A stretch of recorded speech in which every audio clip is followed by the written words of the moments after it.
ሰላም ጤና ይስጥልን ውድ አድማጭ ተመልካቾቻችን እንደምን ሰንብታችኋል? ይህ ከገበያ ሚዲያ ወደ እናንተ የሚደርስላችሁ ልዩ ዝግጅታችን ነው። በዛሬው ልዩ ዝግጅታችን የውጭ ሀገር ተጓዦች ማግኘት የሚችሉት የውጭ ምንዛሬ መጠን በእጥፍ ስለማደጉና በተለይም ይህ የብሔራዊ ባንክ ማሻሻያ በኑሮ ውድነትና በተያያዥ ጉዳዮች ላይ የፈጠረውን ጫናና የመጡ እድሎችን በሚመለከት የምናጋራችሁ መረጃ ይኖረናል። አብራችሁን እንድትቆዩ በመጋበዝ ተወዳጁን የገበያ ሚዲያን ላይክ፣ ሼር እና ሰብስክራይብ በማድረግ የገበያ ሚዲያ ቤተሰብ እንድትሆኑ በመጋበዝ በቀጥታ ወደ ዕለቱ ዝግጅት ይሸጋገራሉ።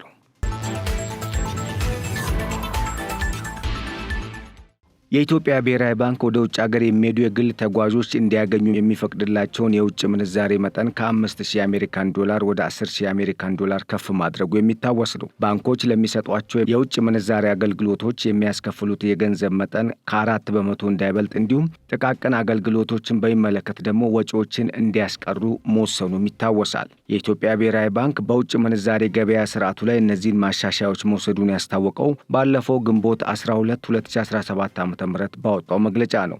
ብሔራዊ ባንክ ይፋ ያደረጋቸው የውጭ ምንዛሬ ስርዓት አስተዳደር ማሻሻያዎች 3 ሲሆኑ የመጀመሪያው ለውጥ ለውጭ አስመጪዎች መፈጸም የሚችሉት ቅድመ ክፍያ ወይም አድቫንስ ፔመንት ላይ የተጣለውን ገደብ ከፍ ማድረጉንም አስታውቋል። ከዚህ ቀደም በነበረው አሰራር ሸቀጦችን ወደ ሀገር ውስጥ ለማስገባት የሚፈልጉ አስመጪዎች መፈጸም የሚችሉት ቅድመ ክፍያ 5,000 የአሜሪካን ዶላር እንደነበር በመግለጫው አትቷል። ይህ ገደብ የቆየና ለብዙ ዓመታት ለውጥ ሳይደረግበት የቆየ አሰራር እንደሆነም የተጠቀሰ ሲሆን በአዲሱ አሰራር መሰረትም 5,000 የአሜሪካን ዶላር የነበረው ገደብ ወደ 10,000 ወይም በእጥፍ ሊያድግ መቻሉ ተነግሯል። ባንኩ ሸቀጦችን ከውጭ ለማስገባት ሊከፈል የሚችለውን የቅድመ ክፍያ መጠንም ከ5,000 የአሜሪካን ዶላር ወደ 50,000 ወይም በ10 እጥፍ ከፍ ሊያደርግ ስለመቻሉ ነው በማብራሪያው የተገለጸው።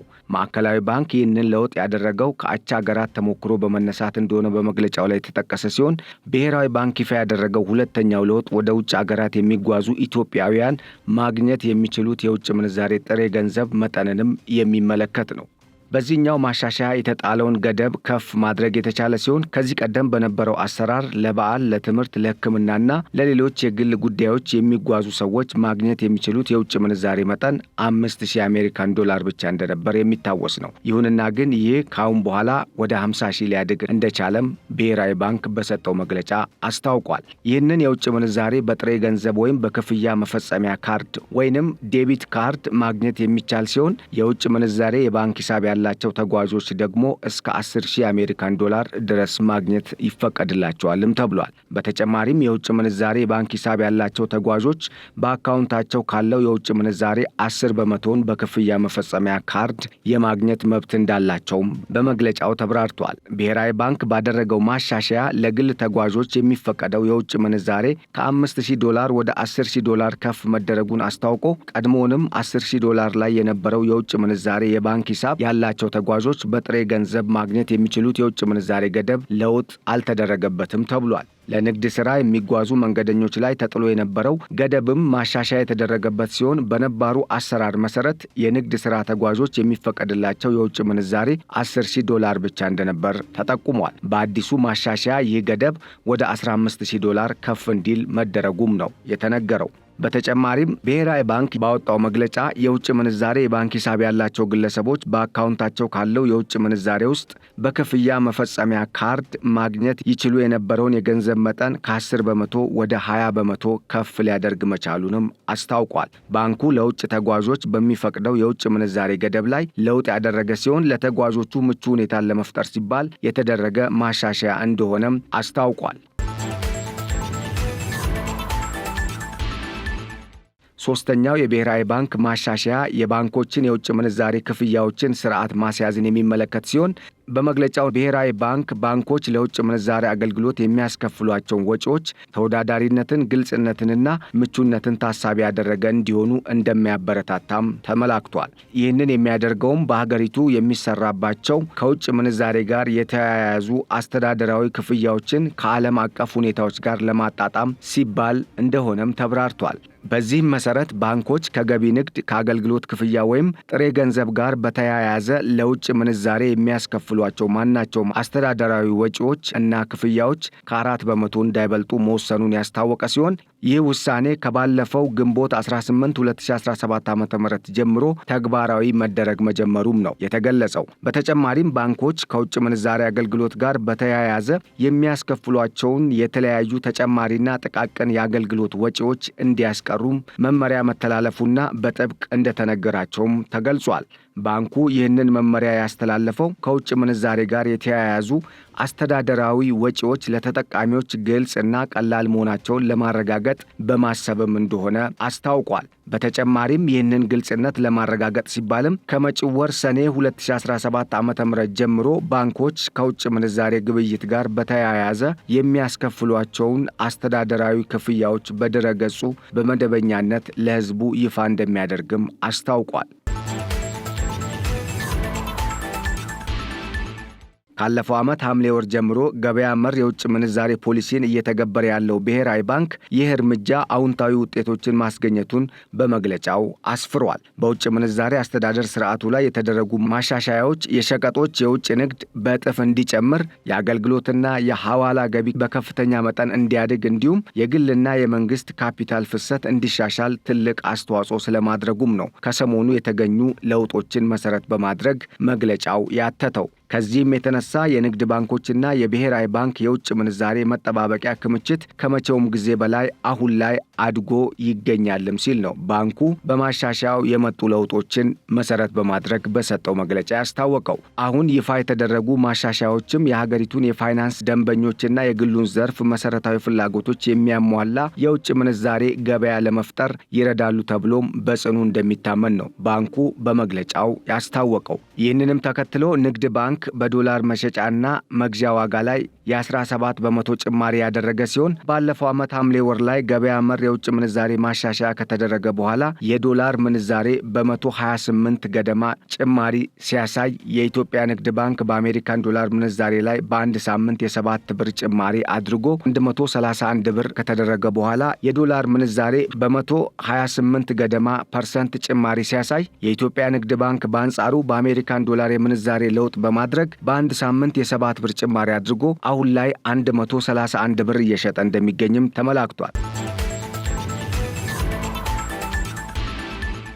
የኢትዮጵያ መንግስት ሐምሌ 21 2016 ዓ.ም አዲስ የውጭ ምንዛሬ አስተዳደር ስርዓት ያስተዋወቀ ሲሆን ያ ተግባራዊ ከመሆኑ በፊት ሐምሌ 19 2016 ዓ.ም አንድ የአሜሪካን ዶላር የዋጋ መግዣው 57.48 ብር እንደነበር አይዘነጋም። ኢትዮጵያ ከዓለም አቀፉ የገንዘብ ድርጅት IMF እና ከዓለም ባንክ የ10.7 ቢሊዮን ዶላር ብድር ለማግኘት በተደረገው ስምምነት መሰረትም በገበያ ላይ የተመሰረተ የውጭ ምንዛሬ ተመንን ተግባራዊ በማድረግ ብሯን ማዳከሟ የሚታወስ ነው። ለ10 ዓመታት መንግስት በወሰነው የውጭ ምንዛሬ ግብይት ስርዓት ወይም ፊክስድ ፎሪን ኤክስቼንጅ ማርኬት ይመራ የነበረው የሀገሪቱን የፋይናንስ አሰራር በመቀየር በገበያ ፍላጎት የሚመራ እንዲሆን ወይም ወደ ካፒታሊዝም ስርዓት መሸጋገሩ በግልጽ ተመላክቷል። ተግባራዊ በተደረገ በአንድ ሳምንት ብቻም የብር የመግዛት አቅም በ57 በመቶ መዳከሙ የሚታወስ ሲሆን ጭማሪውን ተከትሎም ቢቢሲን ጨምሮ የተለያዩ የሀገር ውስጥና ዓለም አቀፍ የሚዲያ አውታሮች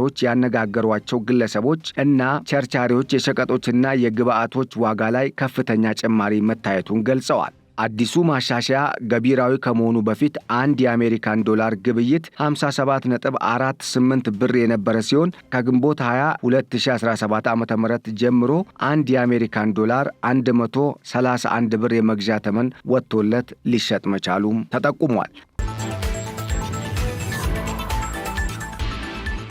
የኢትዮጵያ ንግድ ባንክና ዳሽን ባንክ ዕለታዊ ምንዛሬዎችን የተመለከቱ ሲሆን ሁለቱም ባንኮች የሳንቲም ልዩነት ብቻ አድርገው አሁን ላይ 1 ዶላር 131 ብር ገደማ ለመግዛት ተመን ወጥቶለት እንደሚገኝም ይታወቃል። የኢትዮጵያ ንግድ ባንክ ለበርካታ ወራት አንድ የአሜሪካን ዶላር 124 ብር ሲገዛ እናም 2 ብር ጨምሮ ደግሞ ሲሸጥ የከረመ ቢሆንም ካለፈው ሳምንት አጋማሽ በኋላ 4 ብር ጨምሮ 128 ብር እየገዛ እንዳለም ተመላክቷል። ባንኩ በአንድ ሳምንት የ7 ብር ጭማሪ በማድረግም አሁን ላይ አንድን የአሜሪካን ዶላር 131 ብር ገዝቶ በ133 ብር እንደሚሸጥም አስታውቋል። ዳሽን ባንክ በበኩሉ ግንቦት 20 2017 ዓ.ም በድረገጹ ባወጣው ተመን አንድ የአሜሪካን ዶላር 131 ብር ከ80 ሳንቲም በመግዛት 134 ብር ከ50 ሳንቲም እየሸጠ እንደሚገኝ አመላክቷል። ብሔራዊ ባንክ ለባንኮች የውጭ ምንዛሬ ጨረታ የሚሸጥ ሲሆን ባለፈው ሳምንት በስድስተኛው ዙር ያቀረበውን $50 ሚሊዮን 14 ባንኮች በአማካኝ 133 ብር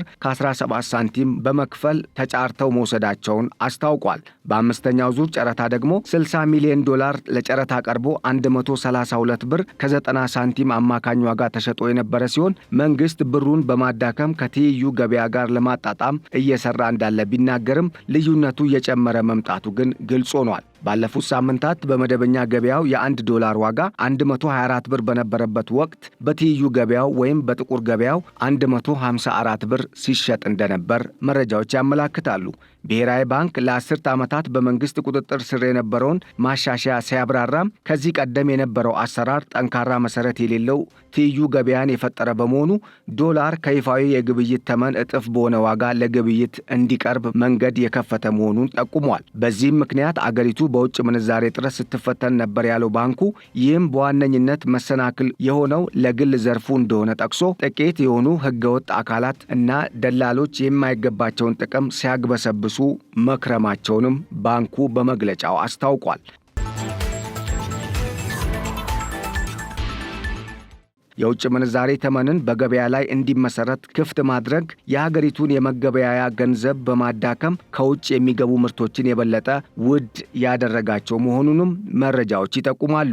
በዚህም የተነሳ እንደ ምግብ፣ ነዳጅና የመድኃኒቶች ዋጋ የናረ ሲሆን አብዛኛውን መሰረታዊ የሚባሉ ሸቀጦች በአብዛኛው ከውጭ ለሚያስገቡ ነዋሪዎች ግን ዋጋው የበለጠ እየጨመረ እንደሚሄድ ነው መረጃዎች የሚያመላክቱት። በዚህም የንግድ ተቋማት ከፍተኛ ጫና እንዲፈጥሩና ያልተገባ ትርፍ እንዲያገኙም መንገድ ሊከፍት እንደሚችል ምሁራን ይጠቁማሉ። የማሻሻያውን ጫና ለመቋቋም ዝቅተኛ ደሞዝ ላላቸው ሰራተኞች የደሞዝ ጭማሪ እንደሚደረግ መንግስት አስታውቆ የነበረ ሲሆን የብሔራዊ ባንክ የገንዘብ ፖሊሲ ኮሚቴ ባለፈው ታህሳስ ዓመታዊ የዋጋ ግሽበት እየቀነሰ መምጣቱን ማስታወቁ አይዘነጋም። ይሁንና ግን እየናረ ለመጣው የምግብ ሸቀጦች ዋጋ ምክንያት ሳይሆን እንዳልቀረ ነው ምሁራን የሚናገሩት።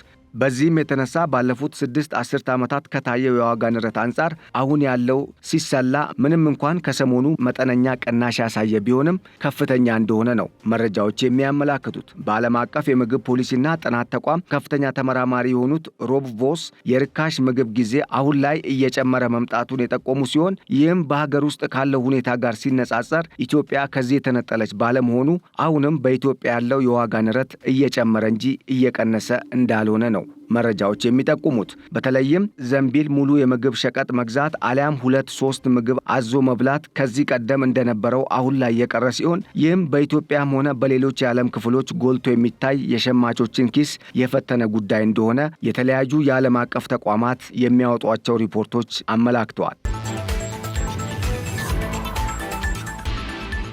ባለፉት 2 ዓመታት ከምግብ ይዘት እስከ ፍራፍሬ ጭማቂ ድረስ ከፍተኛ ዋጋ ጭማሪ የተስተዋለ ሲሆን በዓለም አቀፍ ደረጃ የምግብ ዋጋ ዝቅተኛ የነበረበት ምክንያትም ትርፍ ማምረት ተችሎ ስለነበረ ቢሆንም እንደ ኢትዮጵያ ባሉ በማደግ ላይ ባሉ ሀገራት ግን ይህ ሁኔታ በአንጻሩ አዎንታዊነት ሳይሆን አሉታዊነትን እያንጸባረቀ ስለመምጣቱ ነው መረጃዎችና የጥናት ጽሑፎች የሚያመላክቱት። የዓለም አቀፍ የምግብ ፖሊሲ ጥናትና ምርምር ኢንስቲትዩት ባልደረባው ቮስ ከ1970ዎቹ ጀምሮ ዝቅተኛ የምግብ ዋጋ የታየበት ዘመን የመጣው በግብርና ምርታማነት ከፍተኛ እድገት ላይ በተመዘገበ ውጤት ቢሆንም አሁን ላይ ግን ይህ ሁኔታ እየተቃወሰ ስለመምጣቱ ያብራራል። እንደ አውሮፓውያን አቆጣጠር ከ2022 ጀምሮ የምግብ ዋጋ በዓለም ገበያ ላይ ቢቀንስም ይህ ማለት ግን ሸማቾች በየሱቁ የሚከፍሉት የዋጋ ተመን ዝቅ ያለ እንዳልሆነ ነው መረጃው የሚጠቁመው። በዓለም ባንክ ከፍተኛ የምጣኔ ሀብት ባለሙያ የሆኑት ዳዊት መኮንን የምግብ ዋጋ በበርካታ ሀገራት የዛሬ 4 ዓመት ከነበረው ከፍ ማለቱን የጠቆሙ ሲሆን ይህ ደግሞ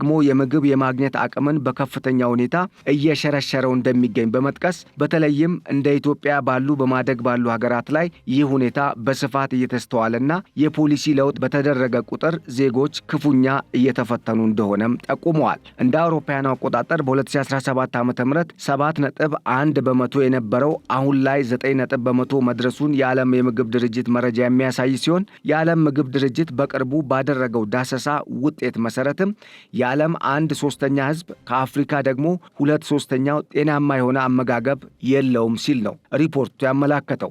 አንዳንድ የምጣኔ ሀብት ባለሙያዎች እንደሚጠቁሙት ከሆነ ደግሞ በሚቀጥሉት 12 ወራት እየቀነሰ ይሄዳል ብለው የሚገምቱ ቢሆኑም በርካታ ባለሙያዎች ግን በአንጻሩ በሚመጡት ጊዜያት እርግጠኛ መሆን እንደማይቻል ነው የሚናገሩት።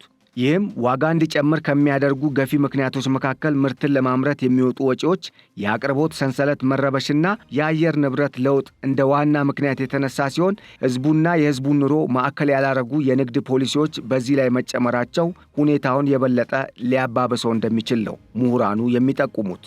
የኢትዮጵያ ብሔራዊ ባንክ ከዚህ ቀደም የሀገሪቱ የውጭ ምንዛሬ ግብይት ተመን በገበያ ስርዓት እንዲመራ መወሰኑን ተከትሎ መንግስታዊ የኢትዮጵያ ንግድ ባንክ በአሜሪካን ዶላር መግዣ እና መሸጫ ዋጋ ላይ የ17 በመቶ ጭማሪ አድርጎ እንደነበር አይዘነጋም። ባንኮች ከሌሎች የግል ባንኮች ቀድመው ይፋ ማድረግ ላይ ትኩረት ቢያደርጉም የህዝቡ የኑሮ ሁኔታ ግን ከጊዜ ወደ ጊዜ እየተባባሰ ስለመምጣቱ ነው። በዚህም መሰረት በየሳምንቱ መጨረሻ ከ57.48 ብር ከፍተኛ ዋጋ ጀምሮ እስከ 4.485 ብር የዋጋ ጭማሪ እንደሚደረግም ነው በዕቃዎች ዋጋ ላይ የተደረገውን የዋጋ ልዩነት መሰረት ያደረጉ ሪፖርቶች በማመላከት ላይ ያሉት።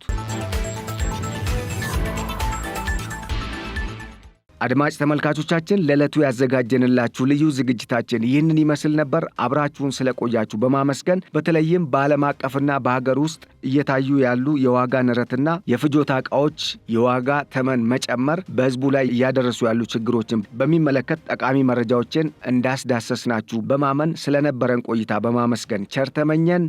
ሰላም። የኃይል መቆራረጥና ጨለማ አስቸግሮታል? መፍትሄ ካሉ ግሪን ሰንቴክ አለሎ። የኃይል ማጠራቀሚያችን የመብራት መቆራረጥ እንዳለ ያስረሳውታል፣ ጨለማን ያሰናብታል። ግሪን ሰንቴክ ጥራትና በቂ ዋስትና ያላቸው የሶላር መብራቶችን ኪስን በማይጎዳ ዋጋ በመረጡት አማራጭ አቀረበሎ። የቤት የቢሮ የግቢ ውስጥና የመንገድ መብራቶችን እኛ ጋር ያገኛሉ። ምን ይሄ ብቻ! ጀነሬተርን የሚተካ በፀሐይ ኃይልና በኤሌክትሪክ ቻርጅ የሚደረግ ወይንም በሁለቱም መስራት የሚችል ድምፅ አልባና አየር ብክለት የሌለው ሶላር ጀነሬተር በፈለጉት ዋትንካችሁ ብለዋል። ምርቶቻችን የ5 ዓመት ዋስትና ያላቸው ሲሆን በሚፈልጉት የፍጆታ መጠን ለመኖሪያ ቤቶች፣ ለሆቴሎች፣ ለባንኮች፣ ለአስጎብኚ ድርጅቶች፣ ለሆስፒታሎች፣ ለቢሮዎች፣ ለኢንተርኔት ካፌ፣ ለህትመት ቤቶች፣ ለቴሌኮም ሴክተር፣ ለኤሌክትሪክ መኪና አስመጪዎች፣ ለሲኒማ ቤቶችና ለሌሎችም። አድራሻ 22 ማዞሪያ ከጎላጎል ህንፃ ወደ ቦሌ በሚወስደው መንገድ 500 ሜትር ዝቅ ሲሉ ኳሊቲ ህንፃ አንደኛ ፎቅ ቢሮ ቁጥር 103 ላይ ያገኙናል። ስልክ 0989414219 0989414209 ወይንም 913844852 ላይ ይደውሉልን። ግሪን ሰንቴክ ለዘላቂ መፍትሄ እንሰራለን።